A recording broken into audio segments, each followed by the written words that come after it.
नमस्कार मित्रांनो, स्वराज्य कार केअर कडेगावमध्ये आपलं स्वागत आहे. आज आपल्याकडे मारुती सुझुकीची एक्सप्रेसो ही गाडी आलेली आहे.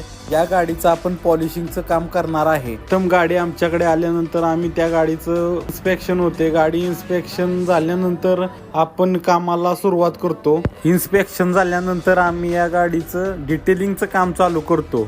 डिटेलिंगमध्ये इंजिन, एक्सटेरियर, इंटेरियर सर्व पार्ट क्लीन करून घेतो. बघू शकता आपण एक्सटेरियर, टायर वगैरे काढून आपण पूर्णपणे क्लीन करून घेतो. त्यानंतर आपण इंटेरियर क्लीन झाल्यानंतर आपण इंजिन क्लीन करून घेतो. नंतर आम्ही 3 स्टेपमध्ये पॉलिश करण्याचं काम करतो. पॉलिशिंग केल्याचा फायदा असा आहे की गाडीवरती नवीन सारखी चमक येते